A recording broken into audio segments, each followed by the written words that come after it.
She's at the door.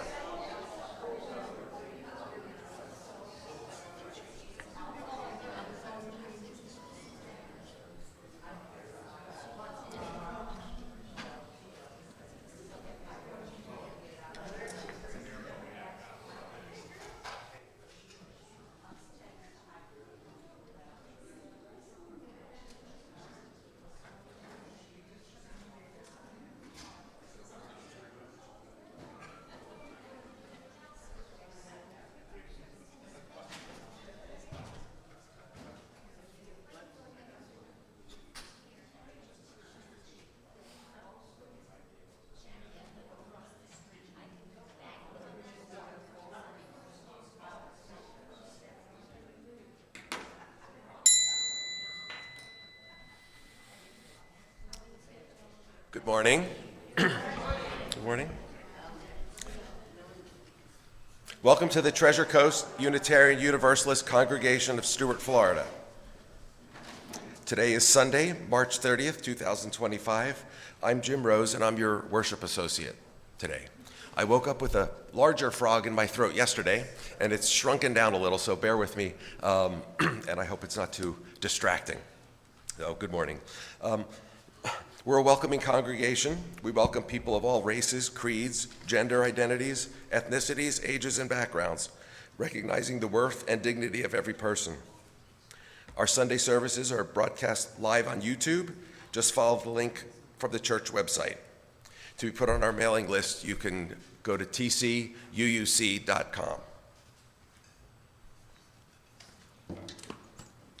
And if you would take a moment and silence your cell phones, please.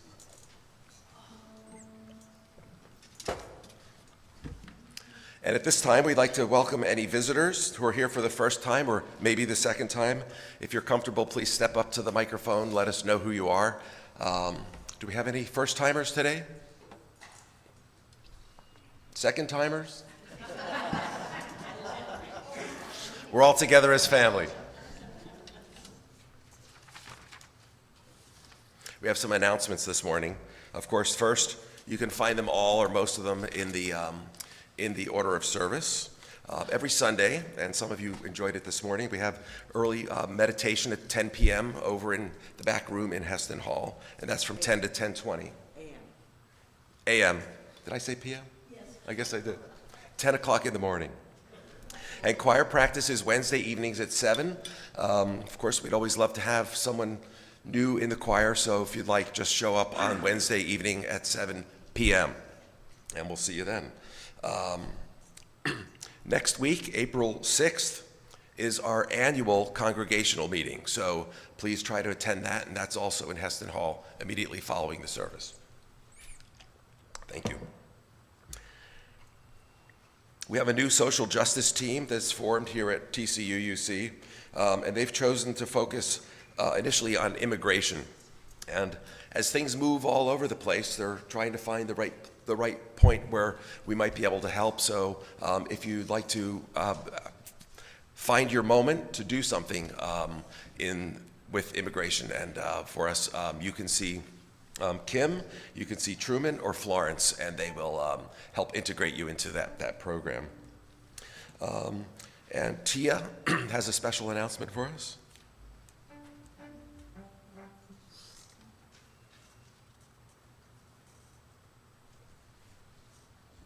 Good morning, everyone. Wow, for a change, the mic is my height. Thank you. I'm president of the board and the congregation. Therefore, it is pledge season. And for those of you who like to wait until the last minute, this is it. So last year we had 45 pledging units. For a total of 89.6 thousand. This year we have a total so far of 26 pledging units, so we're running behind for a total of 37.7 thousand, so we're running behind on both. So get yourselves out to the desk out there. If you received one in the mail, it doesn't matter, we got an extra one out there that you can use. Thank you. We now have 27 pledging units. Update. Okay, and some in the box, there's great news to come. At any rate, next week, as he just said, is our annual meeting at which we elect the board and approve the budget and begin the new fiscal year. So we'll see you all next week after the service. So between now and next week, we've got a lot of pledging to do. So thank you. And I think we need to give her a special round of applause. This work that you do to keep us going. Thank you so much, Tia. We'll have coffee and cookies in the social hall after service. And a big thanks to those who helped make the service function today. And this is in order of appearance. We had our greeters, which are Judith Wyatt and David Gray. Our musicians, Jackie Robbins on cello, Sandy Craig on piano, and leading the choir. Our technical coordinator working behind the media scenes is Karina Poloni, and our wonderful hospitality team today is Joanne Leone and Joanne Calderon. We welcome back, pardon me. Thank you. We welcome back Reverend John Brown, who will be in our pulpit today. Most of you are well acquainted with Reverend John. He's a ministerial affiliate at the Vero Beach Unitarian Congregation, and we are grateful to have him as our guest speaker here in Stuart today. His academic background includes undergrad studies at Union College in Bourbonville, Kentucky, and a doctorate in religion in Claremont School of Theology in California. I've had the pleasure of working with John a number of times. He's very well organized and enthusiastic about his work. We look forward to your sermon and the message you bring. Thank you for being with us today. Yes. And here now, our prelude. Thank you.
Thank you, Jackie.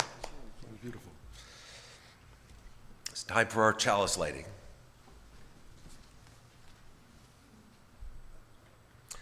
Blessed is the fire that burns deep in the soul. It is the flame of the human spirit. It is the fire of reason, the fire of compassion, the fire of community, justice, and faith. It is the fire of love burning deep in the human heart, the divine glow in every life. And now our opening words. Today's theme overall is compassion, and you'll hear it a number of times. This poem is called Compassion by Robert William Service.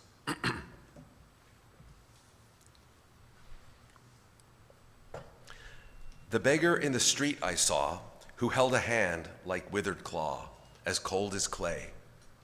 As I had no silver piece to give, I buttoned up my coat and turned away. And then I watched a working wife who bore the bitter load of life with lagging limb. A penny from her purse she took, and with sweet pity in her look, gave to him. Anon I spied a shabby dame who fed 6 sparrows as they came in famished flight. She was so poor and frail and old, yet crumbs of her last crust she doled with pure delight. Then sudden in my heart was born, for my sleek self and savage scorn, urged to atone. So when a starving dog I saw, I bandaged up its bleeding paw and bought a bone. For God knows it is good to give, and we might not have so long to live. So if we can, let's do each day a kindly deed and stretch a hand to those in need, bird, beast, or man. And now we have our first hymn. Please stand if you're able to sing hymn number 21, For the Beauty of the Earth, and we will sing all 4 verses. I think the order of service says 3, but we're going to do our 4. Okay.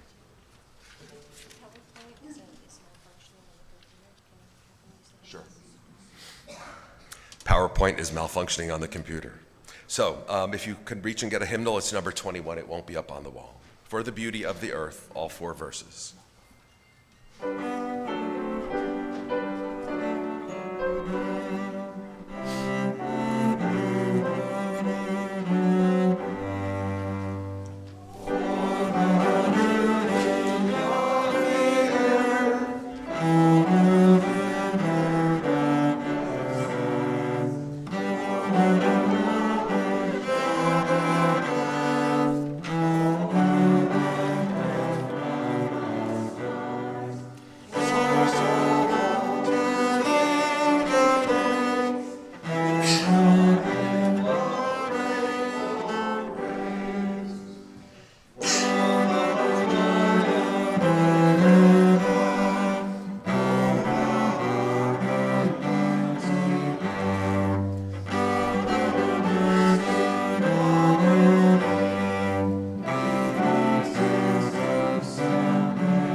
Let us recite our affirmation, speaking first the first verse and singing the second.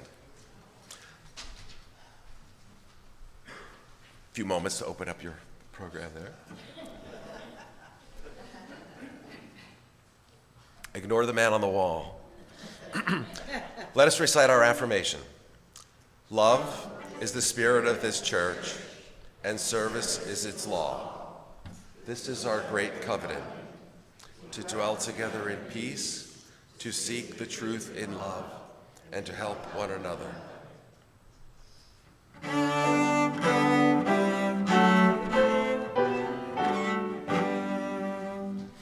All that we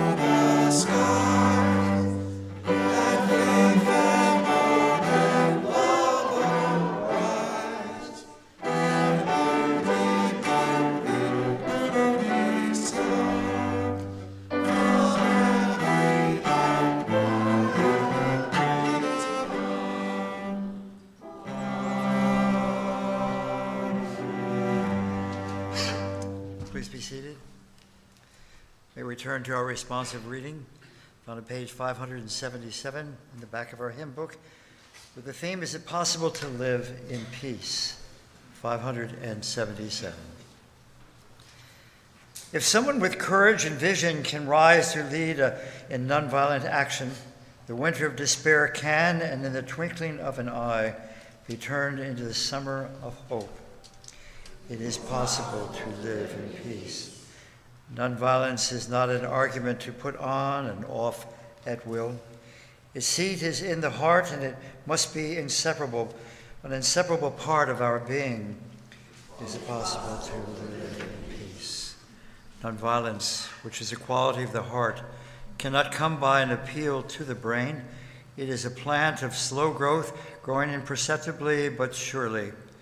It is possible to live in peace. If a single person achieves the highest kind of love, it will be sufficient to neutralize the hate of millions.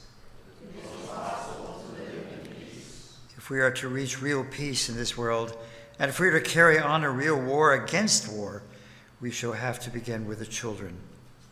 It is possible to live in peace. The future depends on what we do in the present. It is possible to live in peace.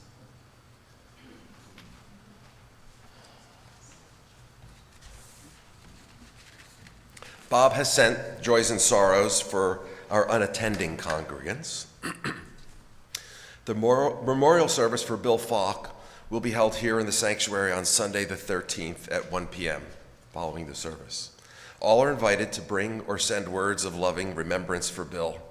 One page, that's a Bobism, which will be assembled in a loose leaf book of our loving thoughts and lasting memories. We will give this to Geraldine after the celebration of Bill's life. Again, this will be on Sunday, April 13th at 1 o'clock here in the sanctuary. If you're away at that time, you can email your thoughts to Jenny and she'll print them. Betty O'Brien is reported to be comfortable at home after a short visit to the hospital earlier this week. We hope to see her back soon. And before we open up to the congregation, we'd like to recognize a special person.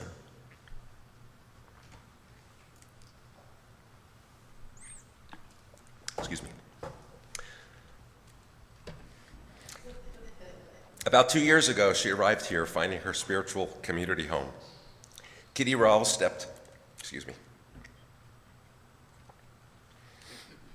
stepped right into service here as a Sunday service greeter. She was the first charming face to initially greet many of us who have since joined.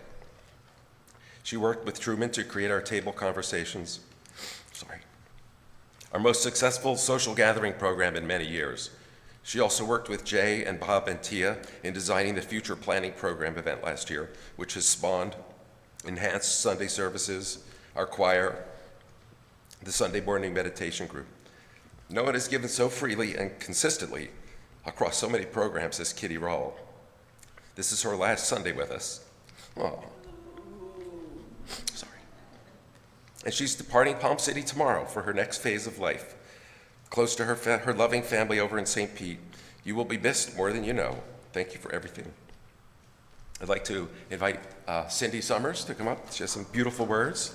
And Kitty, would you please? Kitty.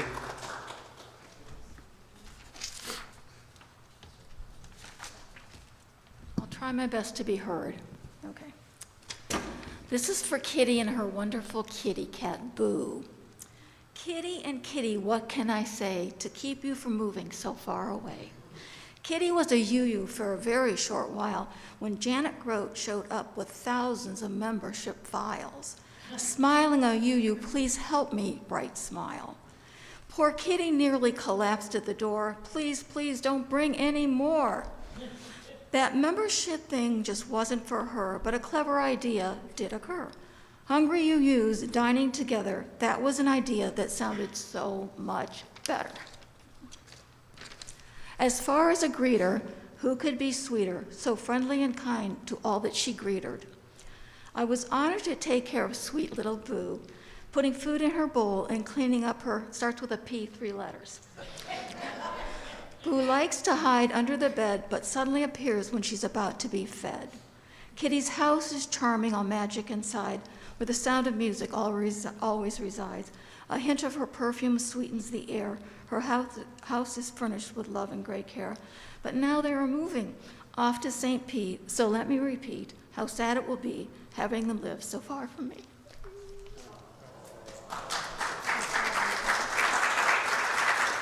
have a parting gift for you.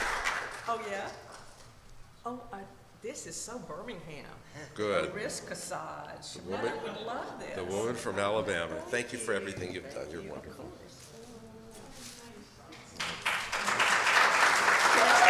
Sure. I've loved learning about many of you. I will not say everybody's name because I won't remember them. But you know who you are, and you've just been wonderful, and you've enhanced my life here at Palm City more than you ever know. But I do have a sorrow besides leaving. For the past 6 months, I've told you about the illness of my good friend. Ooh, here we go. There we go. Alicia Tompkins in Charlotte. I told her I wanted to come see her, and she said, no. Why don't you wait until you get settled in St. Pete and then come up? Well, as it turns out, I am going to do that, but she died this week. And I'm going to the funeral this weekend. She was an incredible woman. And she spent Thanksgiving and Christmas in and out of the hospital. It's just crazy. She fought the good fight. So thank you for all of you who prayed for her, and those of us who knew her well are just in shock. So thank you. And what's the other sorrow? The sorrow is leaving here, and there was something else. I don't know. We all got sorrows, don't we? Yeah. So thank you all for your kindness and fun, and I really appreciate all of you so much.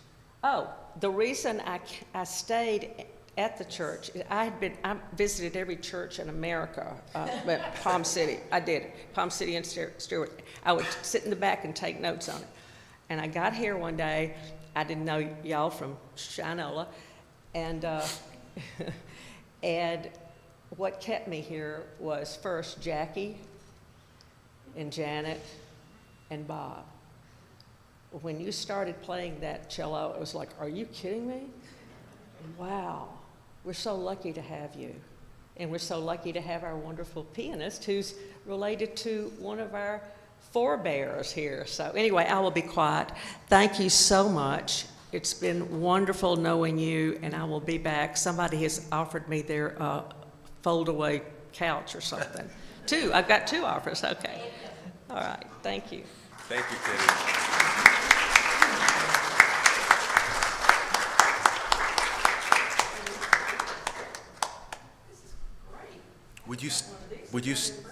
Would you stay and move stones?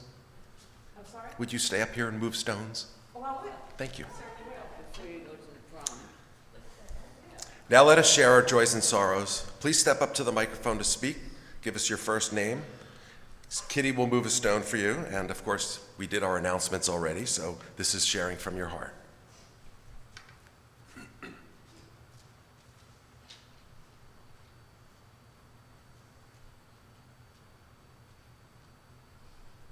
Hi, for those of you who don't know me, I'm Carolyn, and I have a joy and a concern.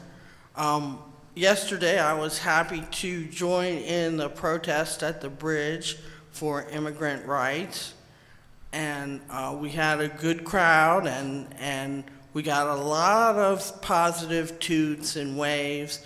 In fact, a lady driving a Tesla pulled over and apologized for driving that Tesla. But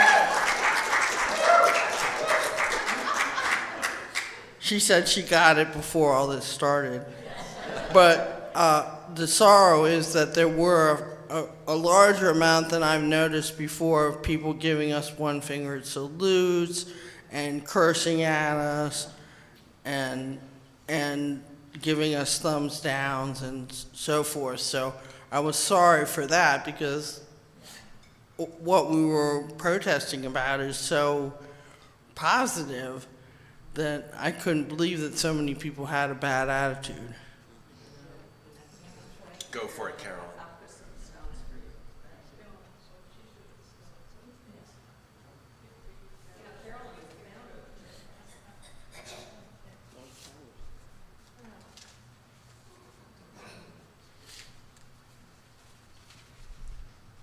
Yes, good morning, I'm Judith, and the sadness is that Kitty's leaving, but I have a terrific joy today. Today is David Gray's birthday.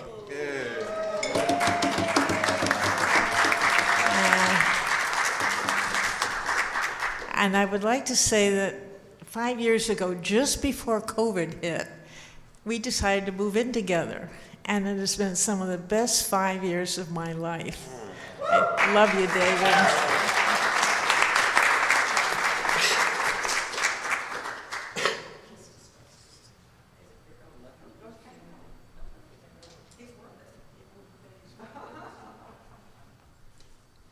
Hi, I'm Linda Shuey, and I have two joys today. One is that my granddaughter will be turning 19 tomorrow, and all birthdays should be a great celebration, but this one's particularly exciting because we almost lost her when she was 3. Most of you know the whole story. And what you don't know is I actually prayed, even though I've been a Unitarian for 50 years. I looked out the window, I remember at Winston-Salem, and everything looked gray. It was January. And I talked to God and said, God, please let her live, you know. And then I said, if you do, I will do something really good. And I think God was listening, even though he doesn't hear from Unitarians a lot. And so my second joy is that I'm still in contact with our wonderful Tia Maria, who the church had been helping for 3 years. And Tia Maria's birthday was last week. She turned 59 in Guatemala. And I've never FaceTimed before. I know it's hard to believe. So I went out to Indiantown to take some money to the family. They are able to wire money somehow to her. And I was able to FaceTime with Tia Maria and show her birthday present. And she's really doing okay. She's accepting it. No hatred.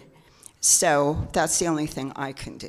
You know, I can't go protest, but I'm going to be sending her money. I'm her hermana now. I'm her American sister, even though I'm 20 years older.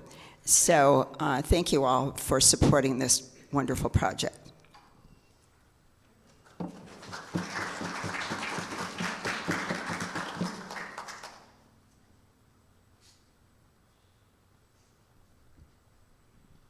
Well, we'll end with something a little lighter. I have one sorrow and two joys. This week, an irresponsible young man drove through a stop sign and totaled my beloved Kia Soul. The first joy is that nobody was injured, surprisingly. And the second joy is that I pick up my new Soul on Tuesday.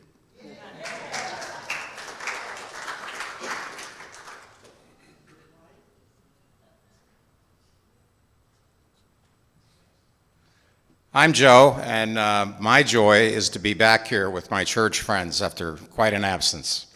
And that absence has nothing to do with the church, just stuff going on. And a great example of why it's so nice to be back was the comments we just heard about what happened at the bridge. I'm so proud and so delighted to be a part of this group, and that gives me great joy. And last but not least, you can't cure stupid. I mean, that's all. You know, so you get a one-finger salute. Just bear that in mind.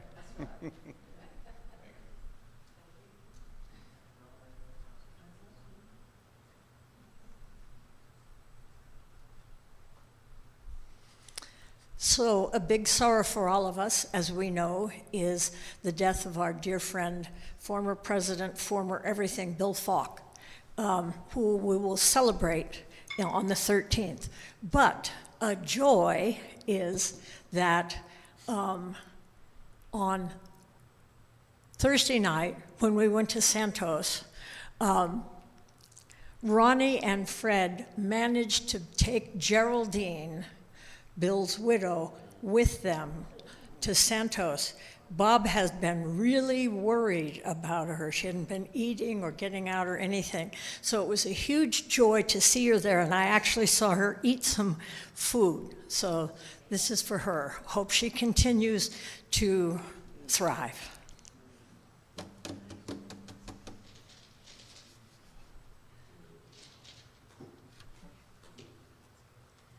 On another subject, my husband's very dear cousin passed away yesterday. We just got an email this morning. He's in Syracuse, New York. So.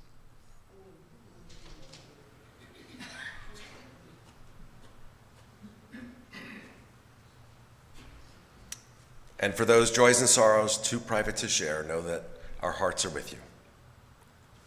Thank you, Kitty. And there will be cake prepared by Shari Louise in honor of Miss Kitty in the coffee today. So when you see that, we can celebrate that. Okay, thank you. Our pastoral silent meditation.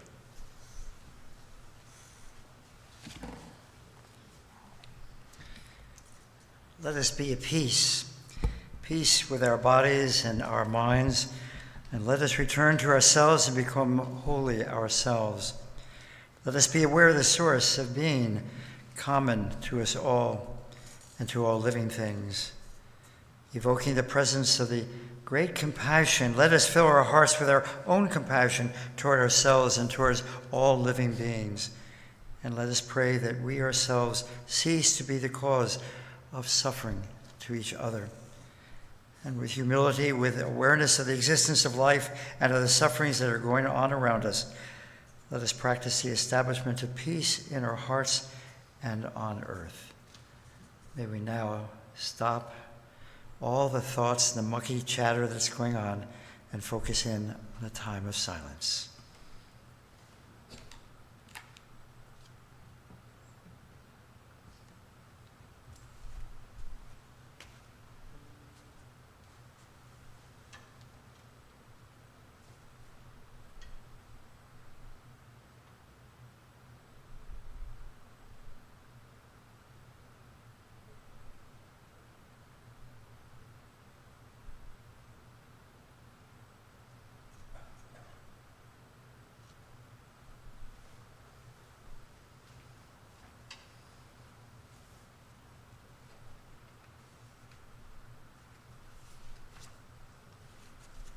And now it's time for Spirit of Life.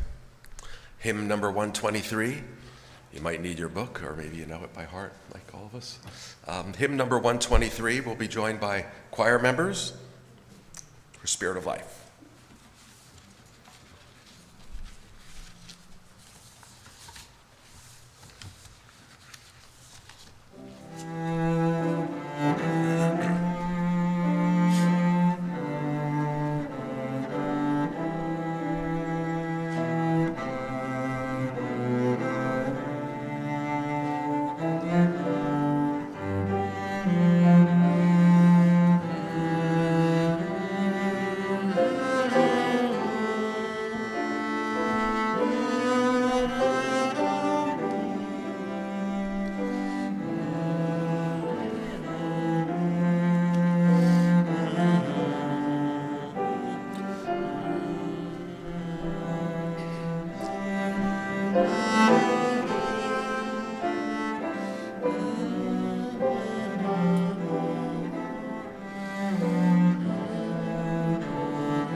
Thank you. And I saw Jackie Robbins smiling in there because I know she's surrounded by what is an improving sound every week. I was engulfed. She was engulfed and she was in the moment. That was wonderful. We started about 5 or 6 weeks ago, people learning their parts, and the best way to get a good choir is to keep practicing, I suppose. So it's fun to be in, and if you'd like to join, it's a good time. Things are improving. Now it's time for our offertory. With the ushers, we need 2 ushers, please. Come up.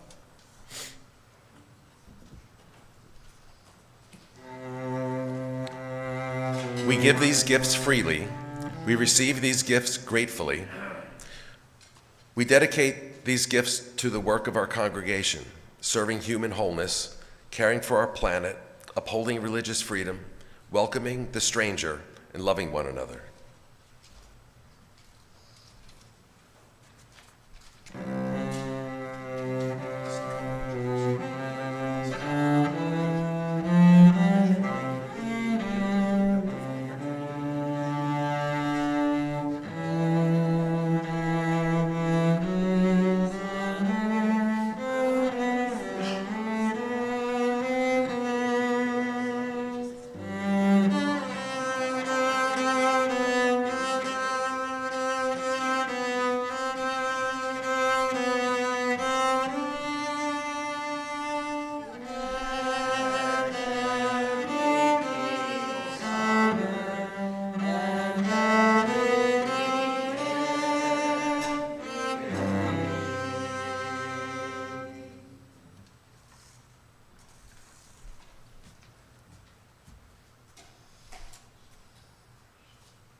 Thank you. And now, Reverend John Brown. I want to be sure that he has his drink. Well, yeah. I know what that's like. There are countless voices criticizing us as well as others close to us as well as far from us. Some within our community, within our home, within the nation.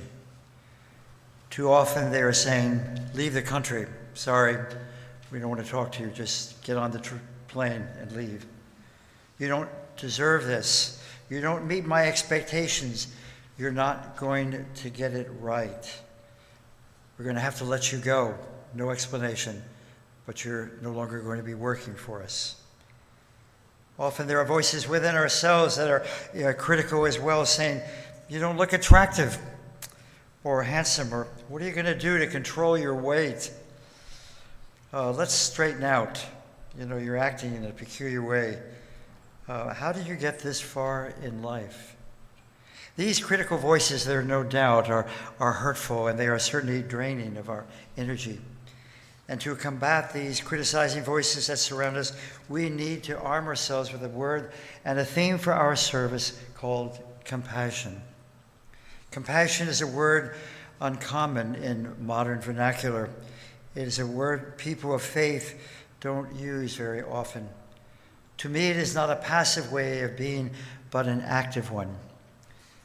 In the midst of compassion, really, it is also wise to not lose our sense of humor. Humor provides a sense of objectivity, and in some cases, some emotional relief. A young teenage boy went out on his first date. Should I kiss her or not? That's what he said to himself. And then he said to the girl, I'd like to kiss you tonight. But she said nothing. And he paused and thought to himself, should I or should I not? And finally he became so exasperated that he said to her, are you deaf? And she in turn said to him, and are you paralyzed?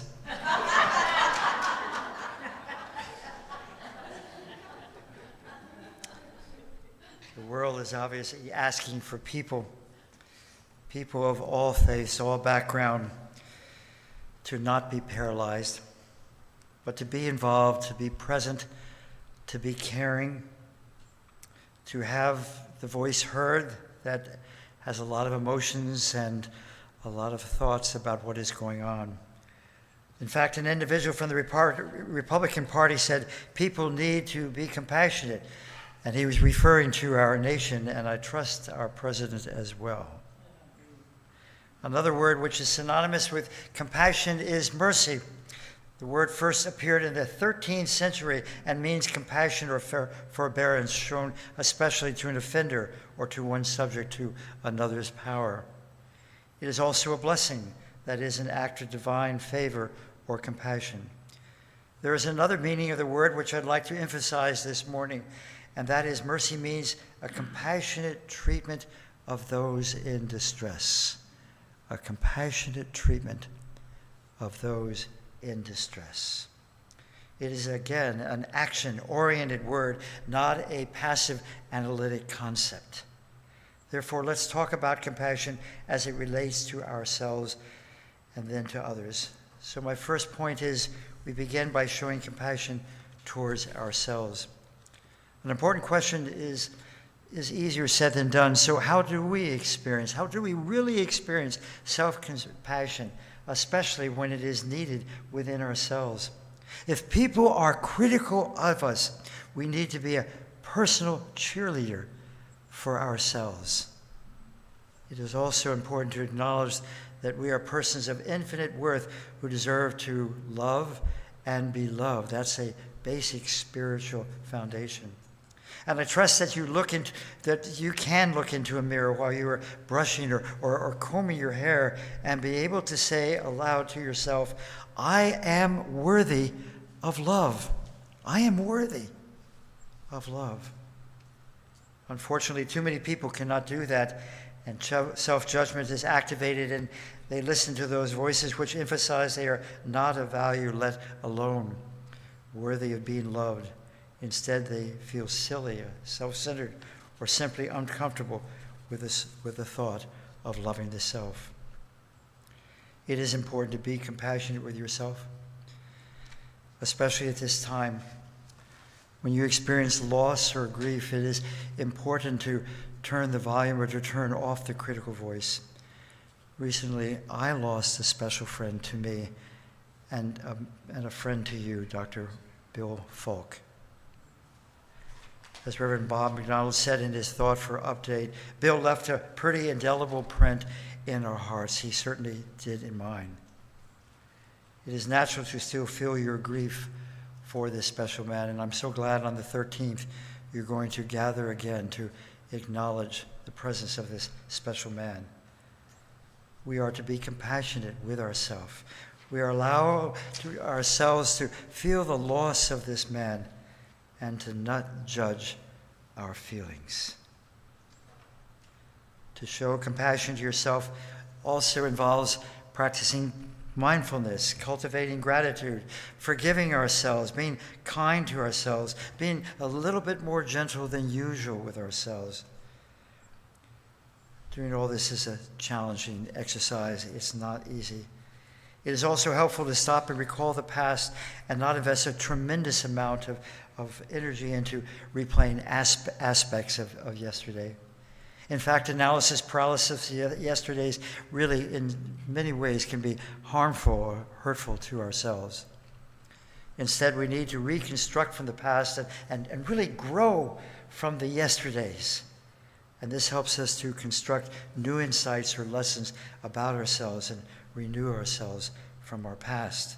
And this involves really letting go of the painful lessons and focusing on growing forward. Growth includes maintaining a sense of, again, there's that word, humor toward ourselves and the world. And that certainly helps us to dilute self-judgment. Here are some very interesting church announcements that underline this concept of really finding humor. Don't let worry kill you off. Let the church help. For those of you who have children and don't know it, we do have a nursery downstairs. Potluck supper, Sunday at 5 p.m. Prayer and medication to follow. Finally, self-esteem support group will meet Thursday at 7 p.m. Please use the back door. Well, humor is important, but watch how you use that humor. Again, don't lose it, but to keep that sense of humor. Again and again, as a grief counselor, I've talked with people who have said, humor certainly helped me to get through the time when the waves would come screeching in, and they go out, and then they come back in with pain. It's important also to be aware of the key elements to understanding self-compassion. Mindfulness, which I said earlier, and this involves being fully present in the moment, noticing your thoughts and feelings without judgment, allowing you to respond with kindness instead of criticism. Self-kindness, which means to treat yourself with the same self-care and understanding you would offer a friend, including positive self-talk. Positive self-talk. Common humanity is another element. It is important to recognize that everyone makes mistakes and experiences challenges, so your struggles are not unique. Be mindful that it is extremely helpful to practice cultivating self-compassion. And there is no doubt that we can sabotage the personal expression of compassion. Keep in mind that we all make mistakes. We say words and behave in such a manner that it affects others. And sometimes the consequence of our own behavior is that of guilt. Guilt is a painful emotion that I venture to say we are all familiar with. Guilt erupts and grows out of thoughtless acts or impulsive comments. So how do we change and grow from our mistakes and subdue the pangs of guilt within us? First of all, when a mistake is made, we need to acknowledge it within ourselves. This means to acknowledge our feelings, our thoughts, and to affirm that what we did to ourselves, and then share those thoughts with a special friend. The next step is to explore what our guilt means, including the feelings, thoughts, and history associated with it. And then the last step is to make a commitment to change. So when we acknowledge, explore, and make a commitment to change our ways, we are in the process of allowing our guilt to be resolved. If we harmed another, we need to take an extra step and talk with that person who we offended. And by the way, we are to make a concentrated effort to change. Lasting change, including forgiveness and release from guilt, occurs when we simply practice acceptance. And when we accept ourselves, we establish realistic expectations for ourselves. They are neither too high nor too low for us. That is also true for the goals we have as well. Individuals who express compassion towards self are prepared to express compassion towards others. An important component of compassion is to connect with others in a loving manner. And this is my next point. You see, to be loving, it really encompasses intimacy. And intimacy means to walk the journey of life, to connect with someone significant in our lives, such as a best friend or a spouse. If we are truly to connect, we need to see the other person as he or she really is.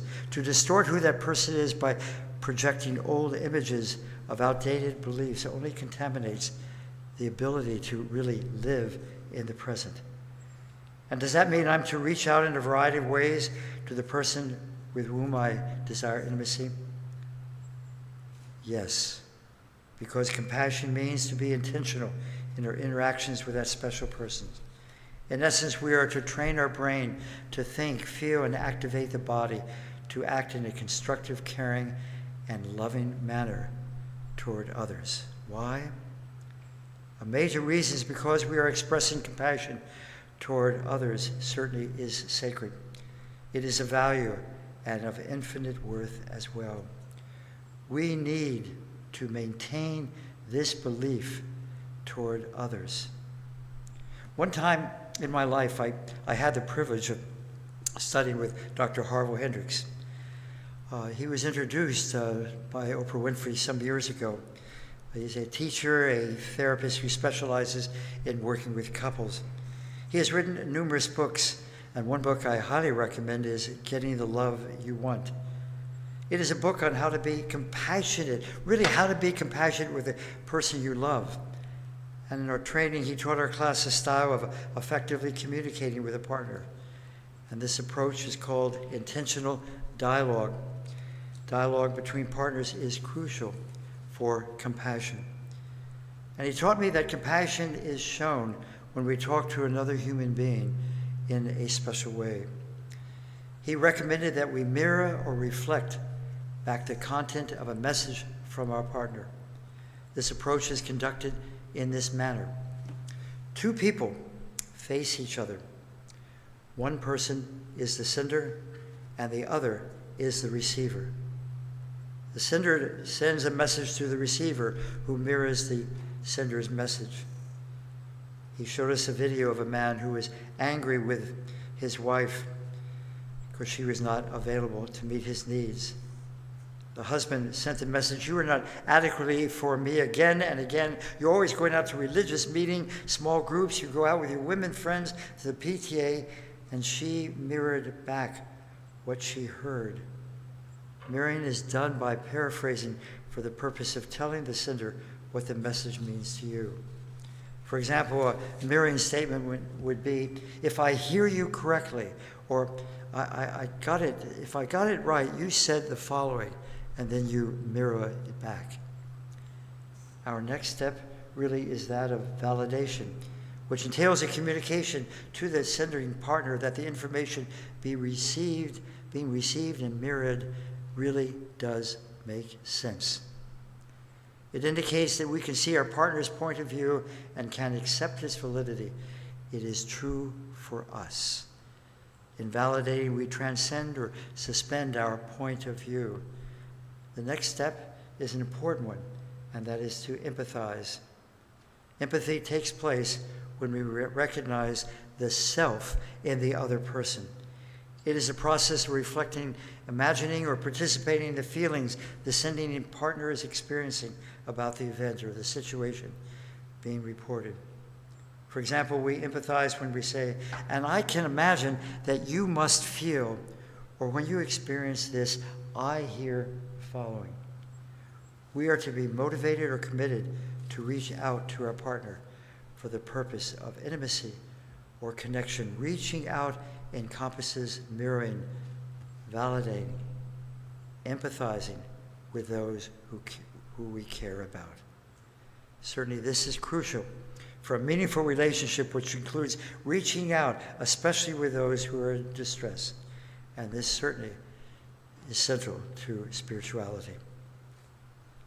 Now imagine if I asked you where many of you, when a major event occurred, perhaps you were able to remember one particular event that occurred some years ago and what you were doing. Perhaps some of you remember January 28th, 1986, when the spacecraft Challenger exploded. I remember after the television announcement, I met for a second session with a group of religious people whose theme was how to cope with grief. And perhaps many of you read NASA's transcript, the last few seconds of the flight, which ends with pilot Michael Smith saying, "Uh-oh." And the transcript began with a startled crewman screaming, "What happened? What happened? Oh God, no." At one particular point, when astronaut Jarvis, who was sitting beside Kristen McAuliffe, figured out what was really happening, he reached out to her and he said to her, "Give me your hand." In closing, compassion is fundamentally about one individual extending support, care, understanding to another, possibly during the latter's most challenging moments. This human connection serves as a powerful affirmation of solidarity. I am with you during these final moments. Exercising compassion can be very difficult amidst widespread insensitivity and unkind behavior within our country, on this earth. Nevertheless, turning inward and outward to engage with others compassionately is immensely valuable. So in practicing compassion, may you embody patience, forgiveness, realism, and love in this endeavor. Amen. May we turn to our closing hymn, Winds Be Still.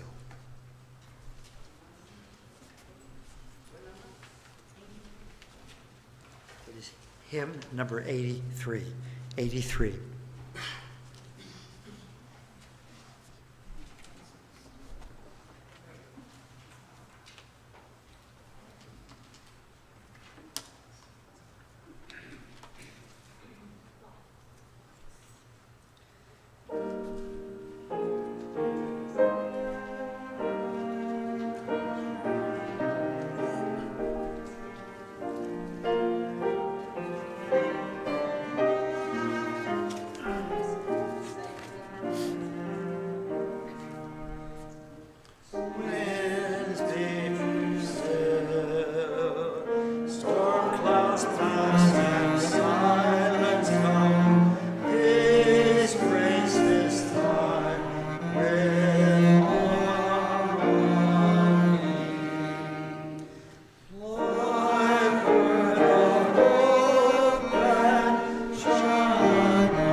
Please join us for coffee in Heston Hall following the closing words and postlude.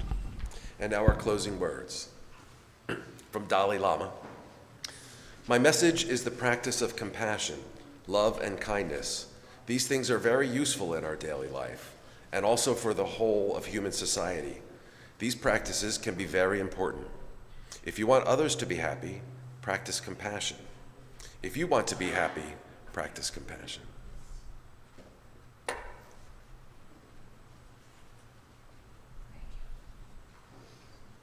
This is the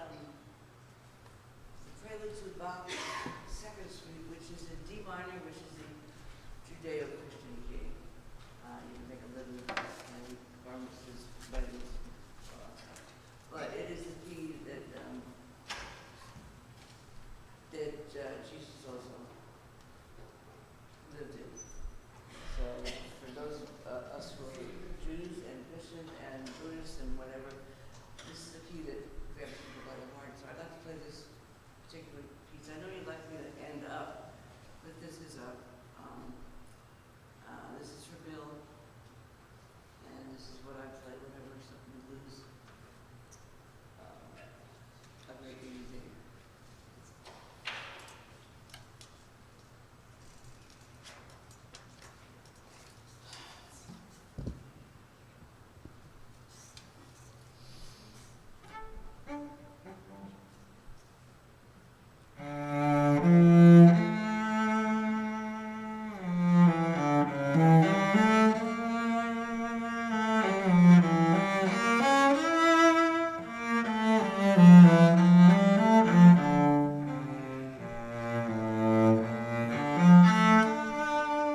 That's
for your friend, too.